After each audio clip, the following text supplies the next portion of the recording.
D K Shivakumar ಅವರು ತುಂಬ ಒಳ್ಳೆ ಕೆಲಸ ಮಾಡ್ತಿದ್ದಾರೆ. ಡಿ ಕೆ ಶಿವಕುಮಾರ್ ಬಂದು ನಮಗೆ ಎಲ್ಲ ಒಳ್ಳೇದು ಮಾಡಿಕೊಡ್ತಾ ಇದ್ದಾರೆ.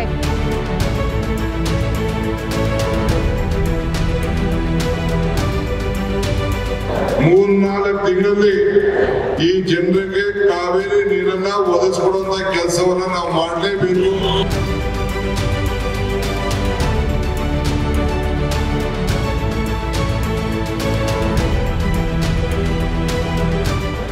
ಈ ಕಾರ್ಯಕ್ರಮದ ಉದ್ದೇಶ ನಮ್ಮ ಅಧಿಕಾರಿಗಳ ಹತ್ರ ತಿರುಗಿ ಸುಸ್ತಾಗಿರ್ತಾರೆ, ನಮ್ಮ ಲೀಡ್ಗಳ ಹತ್ರನೂ ತಿರುಗಿ ಸುಸ್ತಾಗಿರ್ತಾರೆ. ಆದ್ರೆ ಎಷ್ಟು ಮಟ್ಟಿಗೆ ನ್ಯಾಯಬದ್ಧವಾದಂತಹ ಬೇಡಿಕೆಗಳಿದೆ ಅದಕ್ಕೆಲ್ಲ ಕೂಡ ಒಂದು ಪರಿಹಾರವನ್ನು ಹುಡುಕಬೇಕು.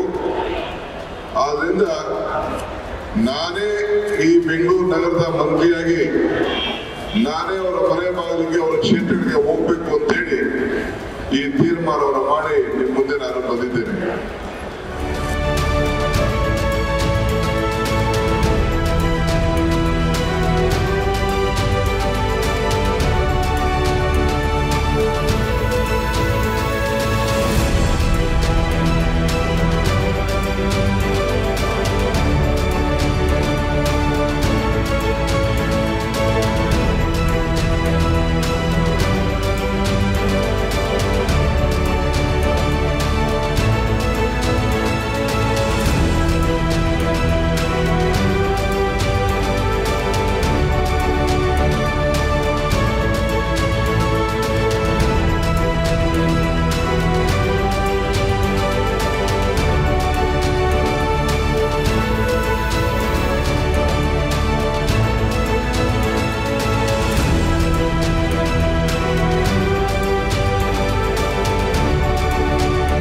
ಇನ್ನೊಂದ್ಸತಿನೂ ಗೆದ್ದು ನಮ್ಗೆ ಎಲ್ರಿಗೂ ಸೇವೆ ಮಾಡಬೇಕು, ನಮ್ಮ ಸೇವೆ ಮಾಡಬೇಕು ಅಂತ ನಾವು ಅವ್ರನ್ನ ಕಳಕಳೆಯಿಂದ ಬೇಡ್ಕೊತಿದ್ದೀವಿ.